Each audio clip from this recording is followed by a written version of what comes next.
শুভ সন্ধ্যা বন্ধুরা। বিকালে নাস্তা করার জন্য কেটে নিয়েছিলাম গাজর কুচি, আলু কুচি করে রেখেছিলাম, পেঁয়াজ কুচি করে রেখেছিলাম, বাঁধাকপি কুচি করে রেখেছিলাম, ধনেপাতা আর কাঁচামরিচ কুচি করে রেখেছিলাম। এগুলো দিয়ে বিকালের নাস্তা করব লুডুস।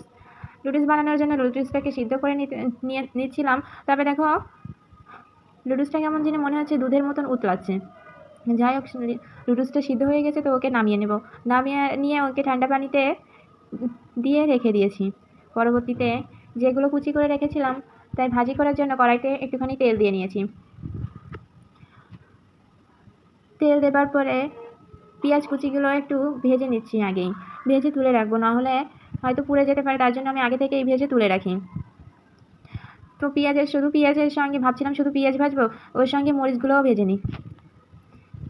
তাই মরিচগুলো ওর সঙ্গে আগে প্রথমত পেঁয়াজগুলো একটুখানি ভেজে তারপরে ওর ভিতর মরিচগুলোও দিয়ে রেখেছিলাম, যে একসঙ্গে ভাজা হয়ে যাক, তাতে আমার একটু হলেও আগে হবে না, তার জন্য।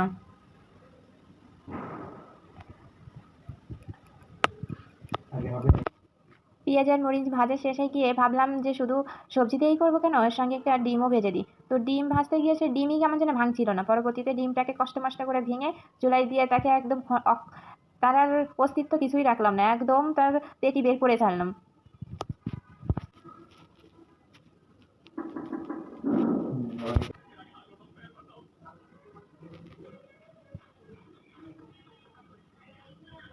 দেখো ডিমটা ভাজতে ভাজতে ডিমের ভিতরে লবণ দিতেই ভুলে গেছিলাম। পরবর্তীতে একটু লবণ দিয়ে নিলাম, এরপরে একটু নাড়াচাড়া দিয়ে দিলাম। এরপরে ডিমটাকে নামিয়ে নেব, কারণ অনেকটা ভাজে রাখলে এরপরে তো আবারও ওই সব সবজির সঙ্গে এটা ভাজা হবে, তার জন্য একটু কম ভাজা দিয়ে এটাকে নামিয়ে রাখবো।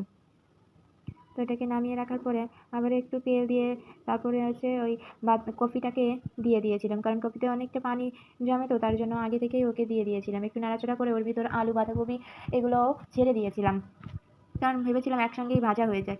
আবার তুলবো আবার ভাজবো, এর থেকে একসঙ্গেই ভাজা হয়ে গেলে দ্রুত আমার রান্নাটা কমপ্লিট হয়ে যাবে, তার জন্য একসঙ্গে সবগুলো দিয়ে দিয়েছিলাম। একে একে সবগুলোই দিয়ে দিয়েছিলাম।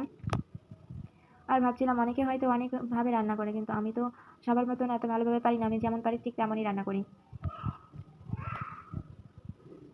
সমস্ত কিছু দিয়ে এর ভিতর লবণ আর হলুদ দিয়ে নাড়াচাড়া করে নিয়েছিলাম, এবং ওইতে একটু পানি জমেছিল, তো ওটা আর আমি পানি দিইনি, যাতে ওই পানিতেই সিদ্ধ হয়ে যাক। তো ওটাকে ভালো করে ভাজি করে তারপরে লুডুসগুলো দিয়ে দিয়েছিলাম। এটা ভাজতে ভাজতে ভাজতে যখন একদম তেল ছেড়ে দেবে তখনই কিন্তু লুডুসটা দিয়েছিলাম। এমন অবস্থায় দিইনি যে কাঁচা কাঁচা ভাব থাকবে, এমন অবস্থায় কিন্তু ওটাকে দিইনি।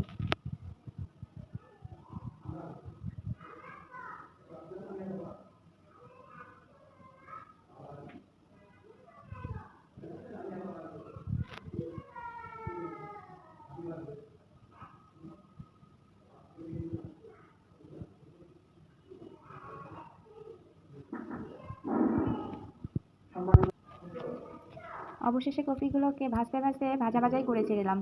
যাই হোক, কপিগুলো ভাজা শেষ হলে পরবর্তীতে লুডুসটাকে একটু একটু করে দিয়ে দিচ্ছিলাম। ও তার ভিতর তো আবার ভেজে রাখা ডিমগুলো তো রেখে দিয়েছিলাম, সেগুলো তো দিতে ভুলে গিয়েছিলাম। যাই হোক, সেগুলো পরবর্তীতে দিয়ে ওর সঙ্গে আরেকটু নাড়াচাড়া করে নিলাম। ডিমগুলো একটু একটু কম ভাজা হয়েছিল, তার জন্য ওর সঙ্গে আবারও একটু ভালো করে ভেজে নিলাম। পরবর্তীতে লুডুসের যে মশলাটা থাকে প্যাকেটের ভিতরেই, ওটা ছিঁড়ে ওর ভিতর দিয়ে দিয়েছিলাম।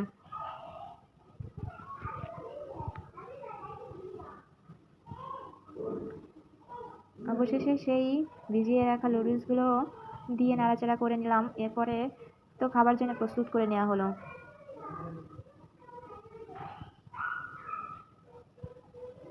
এই লুডুসগুলো কেমন যেন সবজির সঙ্গে মিশতেই চাচ্ছিল না। যাই হোক, কষ্ট করে মেশানো হয়েছে।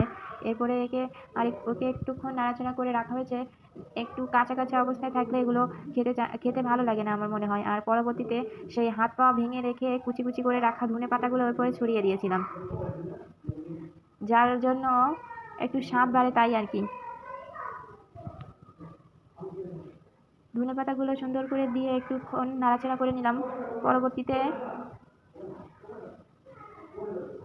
লুডুসগুলো নামানোর জন্য আমি এর পাশে প্লেটগুলো প্রস্তুত করছিলাম আর এক হাত দিয়ে নাড়াচাড়া করছিলাম। যাই হোক, পরবর্তীতে সুন্দর করে সাজিয়ে গুছিয়ে খাবার জন্য নিয়ে এসেছিলাম সেই এত সময় কষ্টের পরিশ্রম করে রাখা লুডুস। কিছুক্ষণের ভিতরে এটা কিন্তু শেষ হয়ে যাবে, 2 থেকে 3 মিনিটের ভিতরে। আর আমি এত সময় কষ্ট করে